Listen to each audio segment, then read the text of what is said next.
कृष्णाय नमः। हे प्रभु, मुझे इतनी शक्ति दो कि मैं अपने जीवन में गीता को समझ सकूं और इसको पढ़ सकूं। आज हम गीता के 3रे अध्याय की व्याख्या करेंगे। अर्जुन बोले, हे जनार्दन, यदि कर्म की अपेक्षा ज्ञान श्रेष्ठ मान्य है तो फिर हे केशव, मुझे भयंकर कर्म में क्यों लगाते हो। जब युद्ध के मैदान में भगवान श्री कृष्ण अर्जुन को उपदेश दे रहे थे तो कहते हैं कि जब ज्ञान श्रेष्ठ है तो मैं युद्ध का कर्म क्यों करूं। आप मिले हुए वचन से मेरी बुद्धि को मानो मोहित कर रहे हो। मैं आपके वचनों से मोहित हो रहा हूं, लेकिन मेरे लिए जो कल्याणकारक बात है वो कहिए। तो इसमें भगवान कहते हैं, इस लोक में 2 प्रकार की निष्ठा है। साधन की परिपक्वता अर्थात पराकाष्ठा का नाम निष्ठा है। तो उसमें वो कहते हैं कि माया से उत्पन्न हुए संपूर्ण गुण ही गुणों में बरतते हैं। ऐसा समझकर मन, इंद्रिय और शरीर द्वारा होने वाली संपूर्ण क्रियाओं में कर्तापन के अभिमान से रहित होकर सर्वव्यापी सच्चिदानंद परमात्मा को एकाकी भाव से स्थित रहने का नाम ज्ञान योग है और इसी को संन्यास और सांख्य योग कहते हैं। अर्थात हमारी इंद्रियों द्वारा जब हम क्रियाओं को कंट्रोल करके भगवान में ध्यान लगाते हैं उसी का नाम ज्ञान योग, सांख्य योग या फिर संन्यास योग है। और फल और आसक्ति को त्याग कर भगवान की इच्छा है इस कार्य को करने की, समत्व भगवान प्रभु की इच्छा से ये कार्य मैं कर रहा हूं, उसमें समत्व बुद्धि से कार्य करने का नाम निष्काम कर्म योग है। तो इसमें प्रभु 2 चीजें बता रहे हैं, ज्ञान योग और सांख्य योग। तो वो कहते हैं कि इसी का नाम निष्काम कर्म योग है, ज्ञान योग और निष्काम कर्म योग, और इसी को समत्व बुद्धि योग, कर्म योग, मत कर्म आदि नाम से जानते हैं। हे अर्जुन, निष्पाप इस श्लोक में 2 प्रकार की निष्ठा कही गई है। सांख्य योगियों में निष्ठा ज्ञान योग से है और योगियों की निष्ठा कर्म योग से है। फिर बोलते, मनुष्य न तो कर्मों का आरंभ किए बिना निष्कर्मता मतलब कि ऐसा हो नहीं सकता कि मनुष्य किसी कार्य को ना करे, और न कर्मों के केवल त्याग मात्र से सिद्धि को प्राप्त कर सकता है, ना ही तो वो कर्मों का त्याग करके सांख्य योग को प्राप्त कर सकता है, सांख्य योग की निष्ठा को प्राप्त कर सकता है। निसंदेह कोई भी मनुष्य किसी भी क्षण कार्य के बगैर नहीं रहता। धरती पर कोई भी जीव कार्य किए बिना तो नहीं रहता, क्योंकि सारा मनुष्य समुदाय प्रकृति जनित गुणों द्वारा परवश हुआ कर्म करता ही है। और जो मूढ़ बुद्धि मनुष्य समस्त इंद्रियों को हठपूर्वक ऊपर से रोककर मन से इंद्रियों के विषय का चिंतन करता है, वह तो दंभी आदमी है। अर्थात हमें इंद्रियों को कंट्रोल करने के साथ विचारों को भी कंट्रोल करना चाहिए। जो पुरुष मन से इंद्रियों को वश में करके अनासक्त हुआ कर्म योग करता है वही श्रेष्ठ है। तू शास्त्र वेद कर्म कर, क्योंकि कर्म न करने की अपेक्षा तो कर्म करना ही श्रेष्ठ है, और कर्म न करने से तेरा शरीर का निर्वाह भी नहीं होगा। यज्ञ के निमित्त किए जाने वाले कर्मों से अतिरिक्त दूसरे कर्मों में लगा हुआ यह मनुष्य समुदाय कर्मों से बनता है। इसलिए हे अर्जुन, तो आसक्ति से रहित होकर उस यज्ञ के निमित्त भली भांति कार्य कर। प्रजापति ब्रह्मा ने कल्प के आदि में यज्ञ सहित प्रजाओं को रचकर उनसे कहा कि तुम लोग यज्ञ के द्वारा वृद्धि को प्राप्त हो, और यह यज्ञ तुम लोगों को इच्छित भोग प्रदान करने वाला हो। प्रजापति ब्रह्मा ने कहा था कि जब सभी देवता कहने लगे तो उन्होंने कहा कि तुम सब लोग यज्ञ के द्वारा भोजन ग्रहण करोगे और उससे तुम मनुष्य जाति को कल्याण करोगे। तुम लोग यज्ञ द्वारा देवताओं को उन्नत करो, अर्थात यज्ञ करते रहो, ये यज्ञ करते रहो और इस प्रकार निस्वार्थ भाव से एक दूसरे को उन्नत करके तुम परम कल्याण को प्राप्त हो जाओगे। यज्ञ सबके भले की भावना से करो और निस्वार्थ भाव से करो और सभी को कल्याण मिले। यज्ञ के द्वारा बढ़ाए हुए देवता, यज्ञ से जो तुम देवताओं के मान को बढ़ाओगे उससे तुम इच्छित भोग निश्चय ही देते रहेंगे, तो देवता तुम्हारी इच्छाएं पूरी करते रहेंगे। इस प्रकार उन देवताओं के द्वारा दिए हुए भोगों को पुरुष स्वयं भोगता है, वह चोर ही है। अर्थात हमें सेल्फिश नहीं होना चाहिए, सबके भले के लिए सोचना चाहिए। यज्ञ से बचे हुए अन्न को खाने वाले श्रेष्ठ पुरुष सब पापों से मुक्त हो जाते हैं, और जो पापी लोग केवल अपने ही शरीर का पोषण करने के लिए अन्न पकाते हैं वह पाप को खाते हैं। अर्थात हमें जो भी है बांट करके खाना चाहिए। बांट कर खाने से आप फील करेंगे कि आपका खुद का पेट भी भरा भरा फील होता है, और जो लोग सेल्फिश होकर अन्न खाते हैं वो पाप को भोगते हैं। सभी के हित के लिए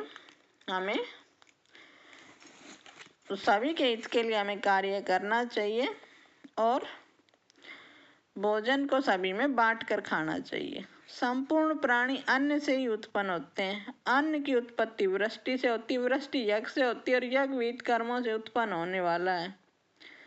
कर्म समुदाय को तू वेदों से उत्पन्न जान, वेदों को अविनाशी परमात्मा से जान। इससे सिद्ध होता है कि सर्वव्यापी परम अक्षर परमात्मा सदा ही यज्ञ में प्रतिष्ठित है। वो कह रहे हैं कि सभी प्राणी अन्न जरूर लेते हैं। अन्न किससे होता है? वृष्टि से, वर्षा से होता है। वर्षा किससे होती है? यज्ञ से होती है। इसलिए जब यज्ञ करते हैं तो उन कर्मों से परमात्मा को, वेद को अविनाशी परमात्मा से उत्पन्न होते हैं। क्योंकि हम देवताओं के लिए यज्ञ करते हैं तो परमात्मा सदा ही यज्ञ में प्रतिष्ठित है। हे पार्थ, जो मनुष्य इस श्लोक में इस परंपरा से प्रचलित सृष्टि चक्र के अनुकूल नहीं बरतता, अर्थात अपने कर्तव्य का पालन नहीं करता, इंद्रियों के द्वारा भोगों में रमण करता है, वह पुरुष जीवन व्यर्थ हो जाता है, वह मनुष्य जीवन व्यर्थ है। परंतु जो मनुष्य आत्मा में ही रमण करते हैं, आत्मा ही तृप्त है, आत्मा ही संतुष्ट, उनके लिए कोई कर्तव्य नहीं है। जो इस धरती पर हर एक कार्य को परमात्मा की इच्छा है यह सोचकर करता है वह परम संतुष्ट है। उस महापुरुष का इस विश्व में न तो कर्म करने का कोई प्रयोजन रहता है, न ही कर्मों के करने में कोई प्रयोजन रहता है, और संपूर्ण प्राणियों में उसका किंचित मात्र भी स्वार्थ संबंध नहीं होता। जब हम परमात्मा की इच्छा मानकर हर कार्य को करते हैं तो हमारा कोई भी स्वार्थ नहीं होता, और हम हर एक कार्य ये सोचकर करते हैं कि मैंने ये परमात्मा के इच्छा से किया है। तो फिर उस मनुष्य के कर्मों को साक्षात प्रभु के साथ जोड़ दिया जाता है। इसलिए तू निरंतर आसक्ति से रहित होकर सदा कर्तव्य कर्म को भली भांति कर। इसलिए वो कहते हैं कि आसक्ति से रहित होकर संसार में कार्य करने चाहिए, क्योंकि आसक्ति से रहित होकर कर्म करता हुआ मनुष्य परमात्मा को प्राप्त होता है। जनकादि ज्ञानी जन भी आसक्ति रहित कर्म द्वारा ही परम सिद्धि को प्राप्त हुए। इसलिए तू भी कर्म कर और सारे कर्म प्रभु को समर्पित कर दो। श्रेष्ठ पुरुष जो जो आचरण करता है अन्य पुरुष भी वैसे ही आचरण करते हैं। वह कुछ प्रमाण करता है और मनुष्य समुदाय उसी के अनुसार। जब हम समाज में किसी, जैसे राजा जनक का एग्जाम्पल दिया, तो यथा राजा तथा प्रजा जैसे कहा जाता है, तो बोलते हैं कि जैसे ही राजा अपना आचरण करता है प्रजा भी उसी हिसाब से आचरण करती है। हे अर्जुन, मुझे इन तीन लोकों में न तो कुछ कर्तव्य है न ही कोई प्राप्त करने योग्य वस्तु है प्राप्त है, तो मैं कर्म में ही बरतता हूँ। वो कहते हैं कि मैं तो इस संपूर्ण सृष्टि का सब कुछ जानता हूँ, सब कुछ चलाने वाला हूँ, तो पर मैं ये सब कर्म में ही काउंट करता हूँ जो हम भगवान के चरणों में समर्पित करते हैं। हे पार्थ, यदि कदाचित मैं सावधान होकर कर्मों में न बरतूं, बड़ी हानि हो जाए तो सब प्रकार से मेरे मनुष्य, क्योंकि मनुष्य सब प्रकार से मेरे ही मार्ग का अनुसरण कर रहे हैं, और यदि मैं कर्म न करूं तो ये सब मनुष्य नष्ट भ्रष्ट हो जाए। मैं संकरता करने वाला हूँ, इस समस्त प्रजा को नष्ट करने वाला बनूं। वो कहते हैं आसक्ति जन क्या करते हैं, ये काम मैंने किया, तो वो इस बात को भूल जाते हैं कि वो कोई भी कर्म मनुष्य भगवान की कृपा से करता है, और वो यही कह रहे मैं सर्वव्यापक हूँ, तो तुम ये सोचो कि वो सब कर्म मैं ही कर रहा हूँ। ये नहीं सोचना है कि मैंने ये कार्य किया। हे भारत, कर्म में आसक्त अज्ञानी जन जिस प्रकार कर्म करते हैं, आसक्ति रहित विद्वान भी लोक संग्रह करना चाहता हुआ उसी प्रकार के कर्म करे। तो जिस तरह अज्ञानी जन हर कर्म को सोचते हैं मैंने ये कर्म किया, उसी प्रकार आसक्ति रहित विद्वान जो भी कार्य करते हैं वो लोक संग्रह का कार्य मानकर करते हैं। परमात्मा के स्वरूप में अटल और स्थित ज्ञानी पुरुष को चाहिए कि वह शास्त्र विहित कर्मों में आसक्ति वाले अज्ञानियों की बुद्धि में भ्रम अर्थात कर्मों में अश्रद्धा उत्पन्न न करे, किंतु स्वयं शास्त्र विहित कर्म भली भांति करे। अब वो बोल रहे हैं कि ज्ञानी आदमी को ये देख रहा है कि ये आदमी अहम से पीड़ित होकर कार्य कर रहा है, उसकी तरफ ध्यान न देकर वो अपने कार्य को अच्छे से करे, शास्त्र विहित समस्त कार्य भली भांति करे और उनसे भी वैसे ही करवावे। वास्तव में संपूर्ण कर्म सब प्रकार से प्रकृति के गुणों द्वारा ही किए जाते हैं, और जिसका अंतःकरण अहंकार से मोहित हो रहा है, अर्थात ऐसा ज्ञानी जैसे वो हर चीज को बोल रहा है कि मैं ही करता हूं, ऐसा मानता है,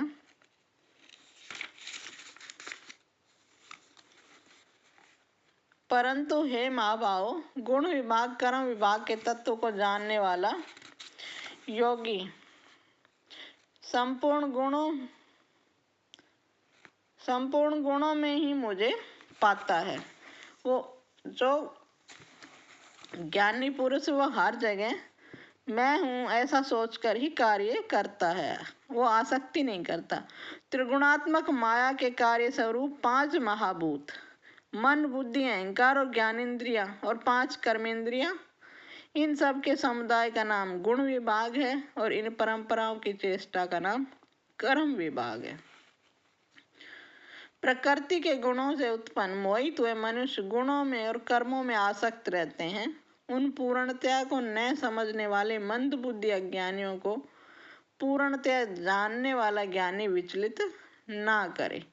वो बोल रहे हैं अज्ञानी मनुष्य गुणों और कर्मों में गुणों से अत्यंत मोहित होते हुए आसक्त रहते हैं, लेकिन उन मंद बुद्धि मनुष्य को वो विचलित ना करें। ज्ञानी आदमी मुझ अंतर्यामी परमात्मा द्वारा में लगे हुए चित्त द्वारा संपूर्ण कर्मों को मुझ में अर्पण करके आशा रहित मन, ममता रहित और संताप रहित होकर युद्ध करो। वो यही बोल रहे हैं कि तुम अपना कर्म करो। जो अज्ञानी आदमी तुम्हारे सामने खड़े या जिस अज्ञानता से तुम ग्रसित हो गए उसको छोड़कर अपना कर्म करो अर्जुन, ममता रहित और संताप रहित होकर। जो कोई मनुष्य दोष दृष्टि से रहित श्रद्धा युक्त होकर मेरे इस मत का अनुसरण करते हैं वे भी कर्म बंधन से छूट जाते हैं। जो मनुष्य मुझ में दोष आरोपण करते हैं, इस मत के अनुसार नहीं चलते, उन मूर्खों को तो संपूर्ण ज्ञान में मोहित और नष्ट हुए वाला समझ। सभी प्राणी प्रकृति को प्राप्त होते हैं, अर्थात वो लास्ट में मुझ में ही समाहित होते हैं।